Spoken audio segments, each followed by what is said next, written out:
Bonjour à tous, bonjour à toutes. J'espère que vous allez bien. Moi, je vais super bien. Nous nous retrouvons une fois de plus sur notre chaîne, la chaîne sur laquelle nous parlons et expliquons le digital en des termes accessibles à tous, en des termes très simples. Aujourd'hui, nous allons parler du métier de growth hacker. Qu'est-ce que c'est? Quelles sont les qualités qu'il faut pour être un bon growth hacker? Quelle est la formation qu'on peut suivre pour être un bon growth hacker, etc. Je suis Ada Mbita Ariel Nathan, Digital Project Manager et promoteur de l'agence digitale Frabakilo qui s'est donné pour mission de booster l'activité digitale des entreprises. On se retrouve tout de suite après cette petite introduction pour rentrer dans le vif du sujet. N'oubliez pas de vous abonner et de cliquer sur le bouton de notification pour être tenu informé chaque fois que nous publions une nouvelle vidéo. A tout de suite.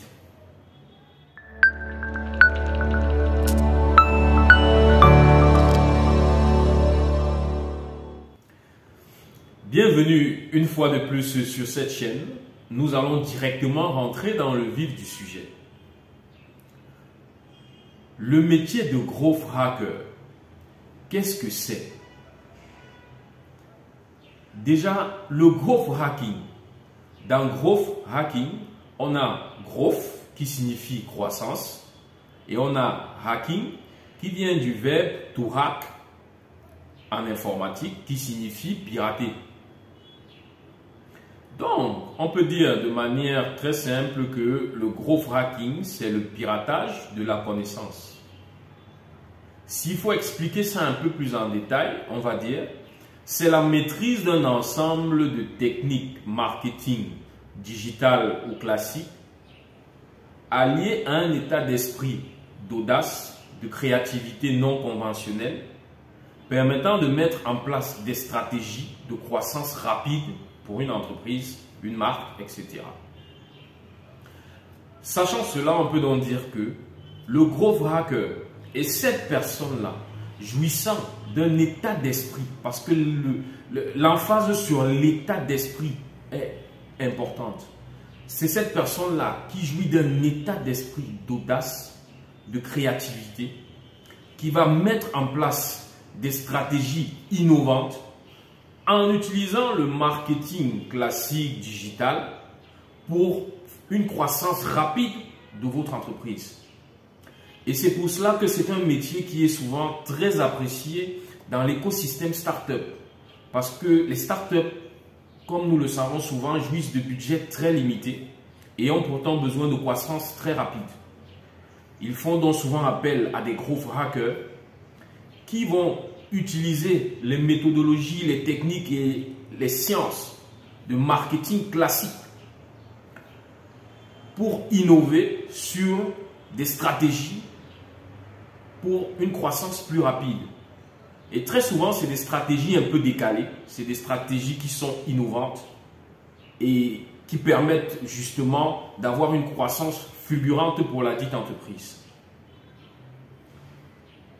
C'est vrai que dans nos PME, qui pour beaucoup peuvent être assimilées à des startups dans le contexte où elles jouissent de budgets souvent très limités, gagneraient à faire appel à des growth hackers qui mettront en place des stratégies innovantes, des stratégies créatives, des stratégies parfois décalées pour leur permettre d'avoir une croissance rapide.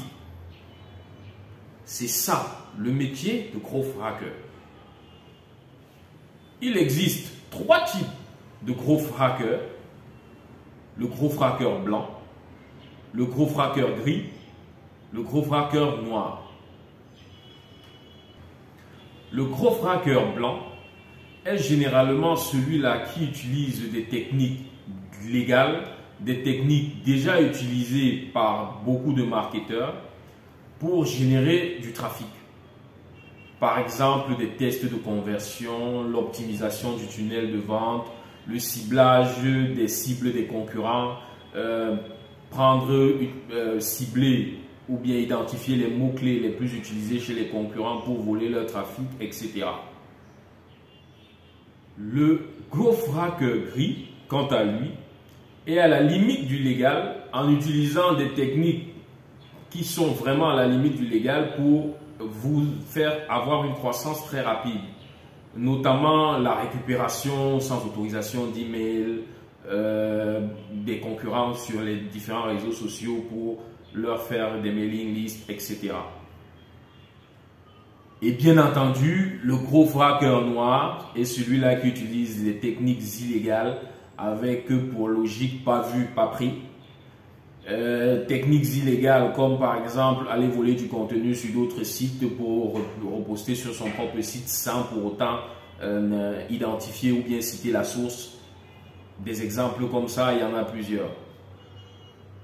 Donc, tels sont là les 3 types de gros hackers que nous avons.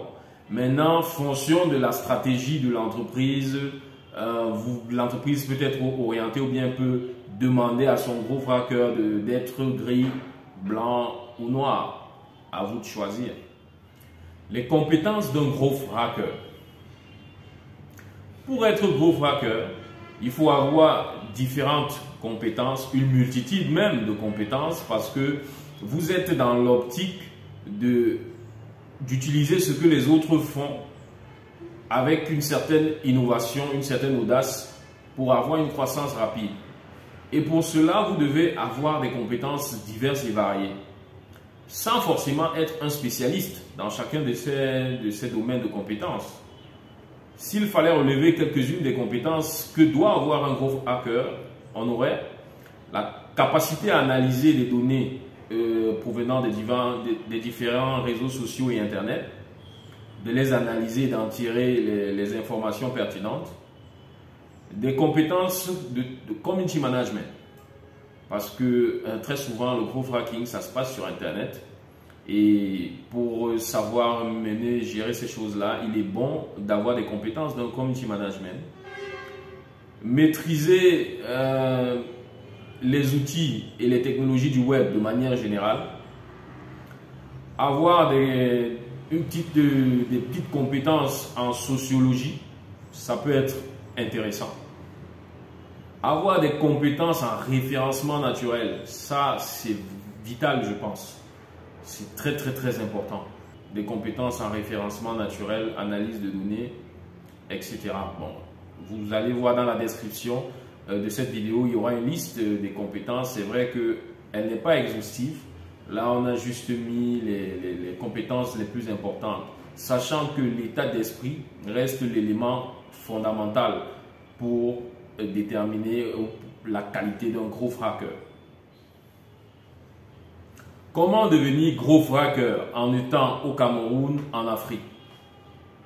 Avoir déjà un cursus ou bien des bases en marketing classique et marketing digital est un atout, un avantage vraiment important pour celui qui veut devenir gros hacker.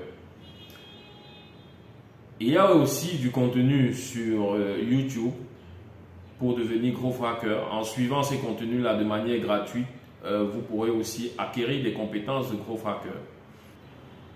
En description de cette vidéo, vous aurez tous les liens vers les formations aussi bien à fort budget, des formations à petit budget, des formations gratuites sur les différentes plateformes et quelques liens vers des chaînes YouTube ou bien du contenu YouTube qui développe qui donne des cours ou des formations sur comment devenir un gros hacker. Nous le mettrons en description de cette vidéo. Merci pour votre attention. La semaine prochaine, nous allons parler du métier de Community Manager. Qu'est-ce que c'est? Comment ça se passe? Etc. Donc, n'hésitez pas à vous abonner et à cliquer sur le bouton de notification parce que sur cette chaîne, nous allons aborder beaucoup de thématiques autour du digital. Mais surtout, nous allons expliquer tout cela en des termes très simples et accessibles à tous. Merci une fois de plus pour votre attention et à la prochaine. Bye.